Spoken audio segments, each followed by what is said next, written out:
Saludos. Somos estudiantes de la carrera de Ingeniería Mecatrónica de la Universidad de las Fuerzas Armadas ESPE, en la asignatura de Instrumentación Mecatrónica.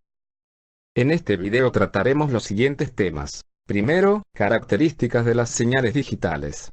Segundo, entradas y salidas de sistemas digitales DAC. Características de las señales digitales. Señal digital es aquella que presenta una variación discontinua con el tiempo y que solo puede tomar ciertos valores discretos. Su forma característica es ampliamente conocida. La señal básica es una onda cuadrada, pulsos, y las representaciones se realizan en el dominio del tiempo. Las señales digitales no se producen en el mundo físico como tales, sino que son creadas por el hombre y tienen una técnica particular de tratamiento. Si el nivel alto se representa por 1 y el bajo por 0, se habla de lógica positiva y en caso contrario de lógica negativa. Si son 2 los estados posibles, se dice que son binarias. Si son más de 2 el número de estados se llaman señales digitales multinivel. Los parámetros de las señales digitales son: altura de pulso a nivel eléctrico, duración o ancho de pulso, período, frecuencia de repetición o velocidad pulsos por segundo. Características de la señal digital. Un impulso tiene dos flancos. Un flanco anterior que se produce en el instante t0 y un flanco posterior que se produce en el instante posterior t1. Para un impulso positivo, el flanco anterior es un flanco de subida y el flanco posterior es de bajada. Los impulsos mostrados en la parte superior son ideales porque se supone que los flancos de subida y de bajada ocurren en un tiempo cero, instantáneamente. En la práctica, todos los impulsos presentan alguna o todas de las características siguientes. En ocasiones, se producen picos de tensión y rizado debidos a los efectos capacitivos e inductivos parásitos. La caída puede ser provocada por las capacidades parásitas y la resistencia del circuito que forma un circuito RS con una constante de tiempo baja. El tiempo requerido para que un impulso pase desde su nivel bajo hasta su nivel alto se denomina tiempo de subida T sub R, y el tiempo requerido para la transición del nivel alto al nivel bajo se denomina tiempo de bajada T sub F. En la práctica, el tiempo de subida se mide como el tiempo que tarda en pasar del 10% de altura respecto de la línea, al 90% de la amplitud del impulso. El tiempo de bajada se mide como el tiempo que tarda en pasar del 90% al 10% de la amplitud del impulso. La razón de que el 10% inferior y el 10% superior no se incluyan en los tiempos de subida y de bajada se debe a la no linealidad de la señal en esas áreas.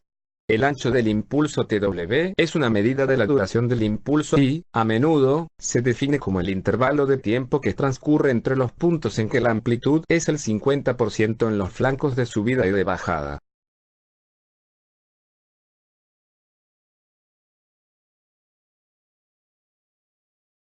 Se tiene un 555 en configuración estable. Con el uso de los potenciómetros, regularemos el ancho de pulso y la frecuencia de la señal generada.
Se ha implementado el circuito simulado y se ha diseñado una interfaz que nos permita apreciar el cambio en los parámetros de la señal generada.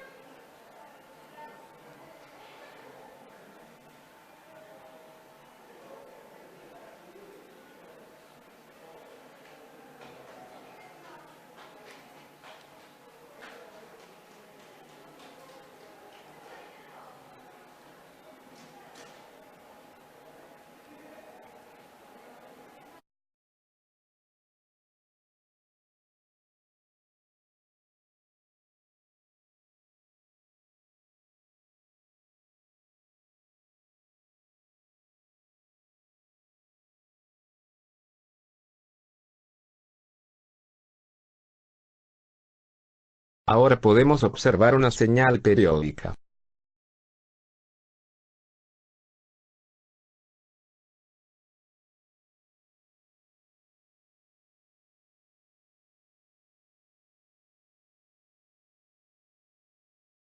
Ahora podemos observar una señal no periódica. Características de la forma de onda. La mayoría de las formas de onda que se pueden encontrar en los sistemas digitales están formadas por series de impulsos, algunas veces denominados también trenes de impulsos, las cuales pueden clasificarse en periódicas y no periódicas.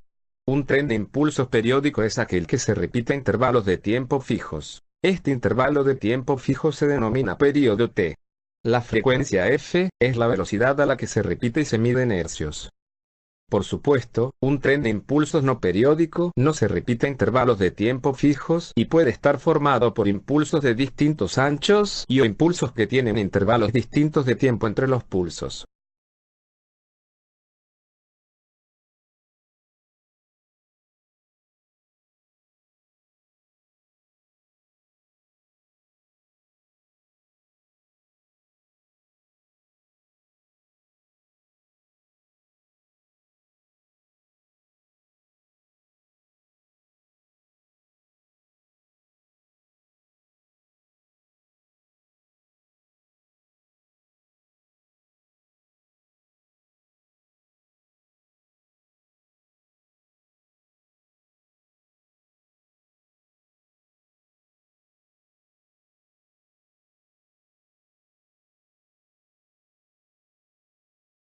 DAC. La adquisición de datos, DAC, es el proceso de medir con una PC un fenómeno eléctrico físico como voltaje, corriente, temperatura, presión o sonido. Un sistema DAC consiste de sensores, hardware de medidas DAC y una PC con software programable. Comparados con los sistemas de medidas tradicionales, los sistemas DAC basados en PC aprovechan la potencia del procesamiento, la productividad, la visualización y las habilidades de conectividad de las PCs estándares en la industria, proporcionando una solución de medidas más potente, flexible y rentable. El hardware DAC actúa como la interfaz entre una PC y señales del mundo exterior. Funciona principalmente como un dispositivo que digitaliza señales analógicas entrantes para que una PC pueda interpretarlas. Los tres componentes clave de un dispositivo DAC usado para medir una señal son el circuito de acondicionamiento de señales, convertidor analógico digital, ADC, y un bus de PC. Varios dispositivos DAC incluyen otras funciones para automatizar sistemas de medidas y procesos. Componentes clave de medidas para un dispositivo DAC. Acondicionamiento de señales. Convertidor analógico digital ADC. Bus de la PC. Función de la PC en un sistema DAC. Ahora el acondicionamiento de señales. Las señales de los sensores o del mundo exterior pueden ser ruidosas o demasiado peligrosas para medirse directamente. El circuito de acondicionamiento de señales manipula una señal de tal forma que es apropiado para entrada a un ADC. Este circuito puede incluir amplificación, atenuación, filtrado y aislamiento. Algunos dispositivos DAC incluyen acondicionamiento de señales integrado diseñado para medir tipos específicos de sensores. Convertidor analógico digital, ADC, las señales analógicas de los sensores deben ser convertidas en digitales antes de ser manipuladas por el equipo digital como una PC. Un ADC es un chip que proporciona una representación digital de una señal analógica en un instante de tiempo. En la práctica, las señales analógicas varían continuamente con el tiempo y un ADC realiza muestras periódicas de la señal a una razón predefinida. Estas muestras son transferidas a una PC a través de un bus, donde la señal original es reconstruida desde las muestras en software. Bus de la PC. Los dispositivos DAC se conectan a una PC a través de una ranura o puerto. El bus de la PC sirve como la interfaz de comunicación entre el dispositivo DAC y la PC para pasar instrucciones y datos medidos. Los dispositivos DAC se ofrecen en los buses de PC más comunes, incluyendo UGC, PCI Express y Ethernet. Recientemente, los dispositivos DAC han llegado a estar disponibles para 802.11 Wi-Fi para comunicación inalámbrica. Hay varios tipos de buses y cada uno de ellos ofrece diferentes ventajas para diferentes tipos de aplicaciones. Función de la PC en un sistema DAC. Una PC con software programable controla la operación del dispositivo DAC, que es usada para procesar, visualizar y almacenar datos de medida. Diferentes tipos de PC son usadas en diferentes tipos de aplicaciones. Una PC de escritorio se puede utilizar en un laboratorio por su poder de procesamiento, una laptop se puede utilizar por su portabilidad o una PC industrial se puede utilizar en una planta de producción por su robustez. Componentes de software en un sistema DAC. Software controlador. El software controlador ofrece al software de aplicación la habilidad de interactuar con un dispositivo DAC. Software de aplicación. El software de aplicación facilita la interacción entre la PC y el usuario para adquirir, analizar y presentar datos de medidas. Importancia de elegir adecuadamente el software del controlador. El software del controlador se suele pasar por alto a la hora de seleccionar un dispositivo de adquisición de datos, DAC.